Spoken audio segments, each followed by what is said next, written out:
मसीह के नाम से सबको जय मसीह की। आज का वचन है उत्पत्ति की किताब उसका 43 अध्याय उसका 14 वचन। और सर्वशक्तिमान ईश्वर उस पुरुष को तुम पर दयालु करेगा जिससे कि वह तुम्हारे दूसरे भाई को और बिन्यामीन को भी आने दे, और यदि मैं निर्वंश हुआ तो होने दो। मेरे प्रियो, इस वचन को यूसुफ जो परमेश्वर के दास था, उनके पिता याकूब यानी कि इज़राइल कहता है। यूसुफ अपने भाई के हाथों से धोखा खाया और अपने 10 भाइयों से वह बेचा गया, इश्माइलियों के हाथों में बेचा गया और इश्माइली मिस्र देश में जाकर बेच दिए थे। वहाँ पर यूसुफ एक अंगरक्षकों के प्रधान के घर में नौकरी कर रहा था। वहाँ पर उसके ऊपर नाजायज़ गलत इल्ज़ाम लगाया गया।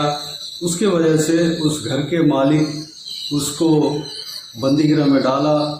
उसके बाद परमेश्वर ने उस देश में ऊपर उठाया, यानी कि फिरौन को एक स्वप्न आया। उस स्वप्न के अर्थ को कोई नहीं बता सका, यूसुफ ने बताया तो यूसुफ को वहाँ पर प्रधानमंत्री बना दिया। यानी कि पूरे देश में कुछ भी अगर हरकत होता है तो यूसुफ के अनुमति के बिना नहीं होगा। इस तरह की आज्ञा आदेश राजा की ओर से निकला। बात यह था कि उस स्वप्न में 7 साल फलवंत वर्ष होगा, आशीषदायक काल होगा, यानी कि 7 साल बहुतायत की उपज होंगी। उसके अगले आने वाले 7 साल, उसके बाद जो 7 साल था वह उसमें अकाल पड़ेगा। पूरे देश में अकाल आएगा, कोई उपज नहीं होगा। यह परमेश्वर ने फिरौन को स्वप्न के द्वारा बताया। उस स्वप्न का अर्थ को कोई भी तांत्रिक लोग और जो मिस्र देश में जो भी ज्ञानी थे, कोई भी नहीं बता सका। लेकिन परमेश्वर प्रभु यीशु का आत्मा को पाया हुआ यूसुफ परमेश्वर के आत्मा के द्वारा उस स्वप्न का अर्थ को बताया। इसलिए फिरौन यूसुफ को एक सिंहासन में बिठाया। जिसके हाथों से वह बेचा गया, धोखा खाया, उनके पास दोबारा गया नहीं। जब तक परमेश्वर का वक्त नहीं आया तब तक यूसुफ कनान देश में अपने पिता के पास दोबारा गया नहीं। वह ज़रूर वहाँ से अपने भाइयों के द्वारा वह बेचा गया, लेकिन अपने पिता के लाडला था। अगर वो चाहे तो अपने पिता से जाके मिल के आ सकता था, अपने घर लौट सकता था, क्योंकि उसके पास सब कुछ था। परमेश्वर ने सारे आशीष उन्हें दिया, उस देश का प्रधानमंत्री बनाया। अगर वो चाहे तो राजा को बताकर एक रथ में पूरे धन संपत्ति के साथ जाकर अपने लोगों से, अपने पिता से और अपने भाइयों से मिल के आ सकता था, लेकिन वह ऐसा नहीं किया, बल्कि परमेश्वर का वक्त के लिए इंतजार किया। एक वक्त आया जिन्होंने यूसुफ को बेचा, जिन्होंने यूसुफ को मार डालना चाहा, जो उनका भाई थे, जिन्होंने यूसुफ को पसंद नहीं किया, जिन्होंने यूसुफ को नुकसान पहुंचाना चाहा, वह लोग यूसुफ को ढूंढ कर आए थे। उनको ये पता नहीं था कि जो सिंहासन में बैठा हुआ व्यक्ति यूसुफ है, लेकिन परमेश्वर ने इस तरह की माहौल बना दिया। जो अकाल जो पड़ता था उस 7 साल में, कनान देश में भी अकाल पड़ा, यानी कि यूसुफ के जो जहाँ पे पिता के घर है वहाँ भी अकाल पड़ा। पूरे सारे देशों में से आकर यूसुफ से अन्न ले जाया करते थे, क्योंकि परमेश्वर ने यूसुफ को बताने के कारण, मिस्र के राजा को बताने के कारण उस अकाल के लिए अन्न को तैयार कर लिया था। यूसुफ ने उसको तैयार किया, सारा इंतज़ाम कर लिया था। अन्न बहुत भर गया था, बहुत रखा हुआ था। सारे देश के लोग मिस्र देश में आकर यूसुफ से अन्न ले जाते थे।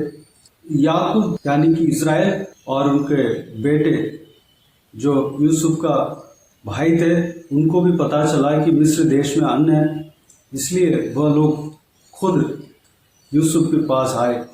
मेरे प्रियो, इस संभव से हमें सीखने को यह मिलता है कि हमें परमेश्वर आशीष देता है, भले हम किसी भी इंसान के द्वारा धोखा खाए होंगे, किसी भी इंसान हमें नफरत करके हमें नुकसान पहुंचाना चाहे होंगे, हमें दूर हटाना चाहे होंगे, लेकिन परमेश्वर हमारे साथ है। परमेश्वर हमें जरूर आशीष देगा, ऊंचा उठाएगा। एक वक्त आएगा, परमेश्वर जिन्होंने हमें भगाया, जिन्होंने हमारे ऊपर नफरत रखा था, जिन्होंने हमें मिटाना चाहा, जिन्होंने हमें नुकसान पहुंचाना चाहा, जो लोग ऐसा सोचते थे कि अगर हम नहीं तो अच्छा, वह लोगों को आपके या हमारे पास परमेश्वर लेके आएगा।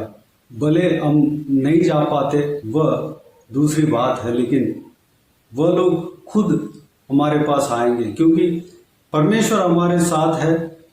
परमेश्वर का वक्त एक आएगा, उस समय हमें जो कोई भी जन नफरत किया है, जो कोई भी जन हमें दुश्मनी के साथ देखा है, वह सब हमारे पास आएंगे। हमारे पास परमेश्वर लेकर आएगा और हमारे द्वारा उनको भलाई होगा, क्योंकि परमेश्वर कोई भी दुश्मन को या कोई भी हमें नुकसान पहुंचाता है, उनको नुकसान के बदले में नुकसान पहुंचाने के लिए नहीं कहा। वो पुराना नियम में होता था, लेकिन नया नियम के मुताबिक परमेश्वर जो शत्रु है उनसे प्रेम रखना है, भलाई करना है, बुराई के बदले में भलाई करना है। जो लोग हमें श्राप देते हैं उन्हें आशीष देना है। इस तरह की परमेश्वर ने हमें सिखाया है। जो हमें दुश्मन की तरह देखते थे, वह लोग हमारे पास एक दिन आएंगे। हम उनके पास अगर परमेश्वर नहीं चाहा तो जाने का जरूरत नहीं है। अगर परमेश्वर चाहा तो हमें जा सकते हैं। यहाँ पर यूसुफ जो है परमेश्वर का वक्त के लिए इंतजार किया, तो उनको पहले से ही परमेश्वर स्वप्नों के द्वारा उनको बता चुका था। सारे घर के लोग यूसुफ के सामने दंडवत करेंगे।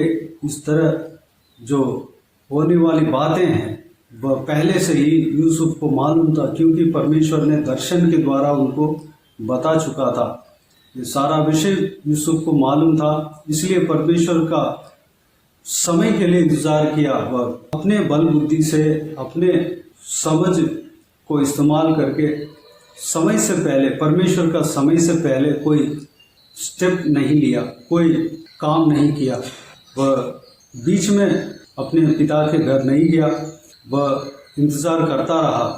वह प्रार्थना में इंतजार किया होगा, इंतजार करता रहा। परमेश्वर उनसे बात करते थे, परमेश्वर के आत्मा उनके अंदर था, इसलिए परमेश्वर का जो सलाह है उसके अनुसार वह इंतजार करता रहा। एक दिन आया, सारे उनके भाई उनके पास आए थे, लौट आए थे, और जिस तरह परमेश्वर ने दर्शन दिया उस दर्शन को पूरा होते हुए वह देखा। मेरे प्रियो, परमेश्वर के समय के लिए हमें इंतजार करना है, हमें जल्दीबाजी नहीं करना है। हम अपने मन के समझ से, अपने दिमाग के समझ के अनुसार हमें नहीं चलना है। हम कुछ भी सोचकर हमारे थिंकिंग के मुताबिक, हमारे जो इंसान के न्याय है उसके मुताबिक हमें नहीं चलना है। हम परमेश्वर के जो अगुवाई है उसके अनुसार हमें करना है। जरूर हमारे अंदर तड़प आता है कोई भी काम करने के लिए, लेकिन परमेश्वर अगर रोकता है तो हमें रुक जाना है। परमेश्वर जैसे हमें अगुवाई देता है वैसे करना ही हमारे लिए भला है। एक दिन आएगा जो हम चाहते हैं, परमेश्वर ने जो कहा है वो काम पूरा होगा, और सही तरीके से, उत्तम तरीके से परमेश्वर जिस तरह दर्शन दिया है, जिस तरह वाचा दिया है, उस वाचा को पूरी तरह से वह पूरा करेगा। उसमें कोई कमी नहीं होगी। परमेश्वर का इच्छा, परमेश्वर का योजना पूरा होगा, परमेश्वर का राज्य का काम होगा, हमें इंतज़ार करना है।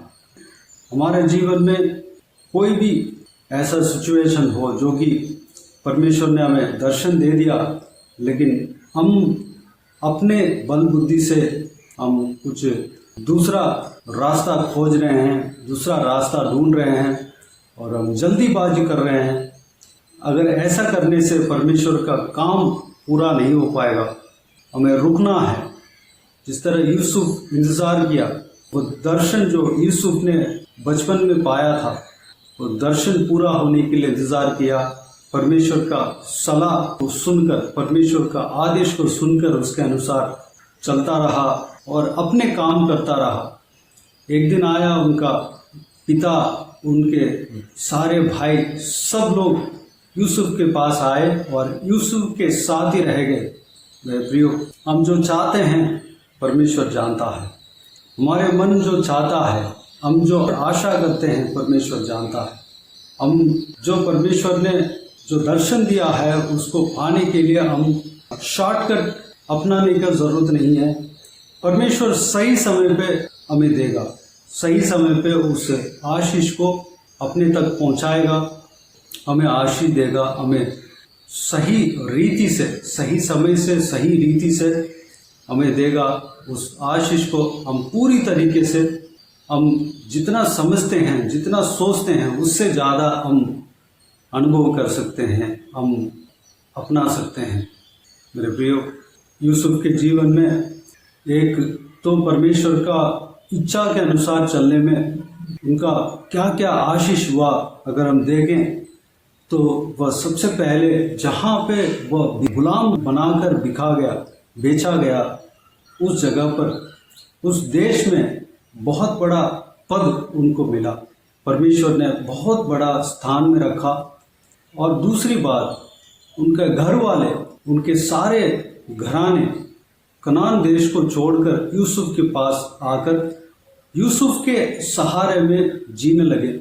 और जो दुश्मन की तरह देखते थे उनके भाई, जो लोग यूसुफ को हटाना चाह रहे थे, जो लोग यूसुफ को मारना चाह रहे थे, दुख पहुंचाना चाह रहे थे, वो लोग भी यूसुफ के आगे दंडवत किए, घुटने टेके और यूसुफ के सहारे में जीने लगे और अपने गलतियों को एहसास किया और यूसुफ से माफ़ी मांगा। मेरे प्रियो, हमें परमेश्वर का वक्त के लिए इंतज़ार करना है। हर काम में, हर बात पे हमें धीरज के साथ हमें इंतज़ार करना है, प्रार्थना में इंतज़ार करना है। अपने काम जो है, जिस तरह यूसुफ को जो काम दिया गया था उस काम को सही रीति से पूरा निभाया, उस तरह हम भी, यानी कि मिस्र देश का जो उपज के समय में अगले आने वाले 7 साल के लिए जितना अन्न चाहिए, सारा अन्न को यूसुफ स्टोर करवा दिया, सारा कुछ इंतज़ाम करा दिया, सब कुछ तैयारियां करा दिया। जो काम यूसुफ को दिया गया था अच्छी तरह से यूसुफ ने किया। उस तरह हम भी जो काम हमें मिला उस काम को सही रीति से, सही समय पे, अच्छी तरह अगर हम करते जाते हैं और परमेश्वर का समय के लिए इंतज़ार करते हैं तो परमेश्वर हमें बहुतायत से आशीष देगा। आइए हम प्रार्थना में जाएं। स्वर्गीय पिता, दयालु परमेश्वर, आपको धन्यवाद देता हूँ आज के इस आपके बहुमूल्य वचन के लिए। आपको धन्यवाद देता हूँ परमेश्वर, बीते हुए दिनों में हमें संभाला, बचाया, सुरक्षित रखा। आपको धन्यवाद देता हूँ आज का इस आपके बहुमूल्य वचन के द्वारा यूसुफ के जो जीवन में जो संभव हुआ था, उस संभव के द्वारा हमने जो कुछ भी मनन किया, सारे बातों के लिए आपको धन्यवाद देता हूँ परमेश्वर। हम भी यूसुफ की तरह परमेश्वर आपके आत्मा को पाने पाए, हम भी परमेश्वर यूसुफ की तरह आपके ऊपर भरोसा रखने पाए, हम जल्दीबाजी ना करने पाए, हम परमेश्वर अपने आशाओं को पूरा करने के लिए हम जल्दीबाजी ना करने पाए परमेश्वर पिताजी, बल्कि आपके समय के लिए हम इंतज़ार करने पाए। हमारे मन को आप जानने वाला परमेश्वर हो, हमारे जो आशीष जो हम तक पहुंचना है परमेश्वर, आपने जो प्रतिज्ञा दिया है, आपने जो योजना बनाया परमेश्वर, उस योजना को सही वक्त में आप पूरा करेंगे परमेश्वर। उस आशीष को सही वक्त में हमें देंगे परमेश्वर। उसके लिए हम आपके वक्त के लिए हम इंतज़ार करने पाए पिता, अनुग्रह देना।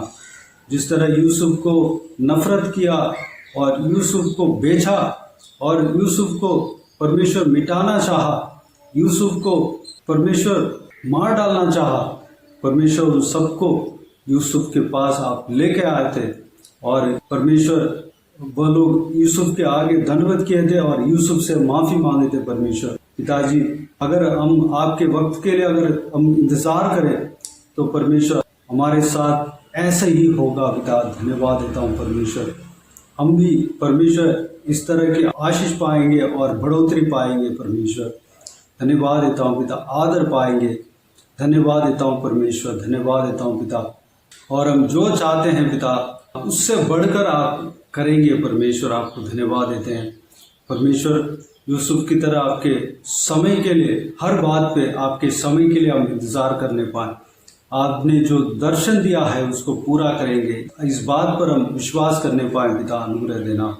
हालेलुया। हमें आशीष देना, आत्मिक जीवन में आगे बढ़ाना और गहराई से आपके बहुमूल्य वचन को समझने के लिए अनुग्रह देना पिता।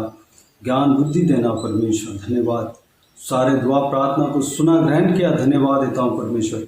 जो कोई भी जन इस वीडियो को देख रहे हैं और सुन रहे हैं परमेश्वर, उन सभी को आशीष देना, संभालना, किसी को भी कोई भी कमी रड़ी ना होने देना, भरपूर आशीष देना पिता। अगर कोई भी जन बीमार है परमेश्वर, उनको आपके हाथों में सौंपते हैं, उन्हें छूना, चंगा करना, प्रभु यीशु मसीह के नाम से चंगा होने पाए परमेश्वर। लोग जहाँ कहीं भी जाते आते हैं परमेश्वर, उनके संग रहना, आपके हाथ हमेशा हर एक के ऊपर बने रहने पाए। बुराई से बचाना, दुष्ट लोगों से बचाना परमेश्वर। अनुग्रह देना पिता। दुष्ट शैतान से बचाना परमेश्वर। धन्यवाद। हालेलुया। अनुग्रह देना परमेश्वर। बाकी सारे बातों को आपके हाथ में सौंपते हैं। सारा आदर, महिमा, जलाल आपको मिलते रहे। सारा दुआ प्रार्थना को प्रभु यीशु मसीह के नाम से मांगते हैं, सुनो और ग्रहण कर। आमीन आमीन। प्रभु यीशु मसीह के नाम से प्रभु यीशु मसीह का आशीष और अनुग्रह हम सभी के ऊपर बने रहें। आमीन आमीन। मेरे प्रियो, इस चैनल को सब्सक्राइब करें और शेयर करें। अगर किसी को भी प्रार्थना का विषय हो तो डिस्क्रिप्शन में दिए हुए नंबर पर कॉल करके प्रार्थना करा सकते हैं। हम आपके लिए प्रार्थना करेंगे। आप अपने व्यक्तिगत प्रार्थना में हमारे लिए प्रार्थना कीजिए। इस सेवकाई के लिए, इस सेवकाई का बढ़ोतरी के लिए, इस सेवकाई में जुड़े हुए हर एक जन के लिए, हर एक का आत्मिक उन्नति के लिए, तरक्की के लिए, आत्मिक आशीष के लिए, संसार के आशीष के लिए, पारिवारिक आशीष के लिए प्रार्थना करें। परमेश्वर आप सबको आशीष दे। इस सेवकाई के द्वारा परमेश्वर आपके जीवन में कार्य किया हो वो भी हमें बता सकते हैं, ताकि हम सब मिलकर परमेश्वर को धन्यवाद दे सके, महिमा कर सके। प्रभु यीशु आप सबको आशीष दे। आमीन आमीन।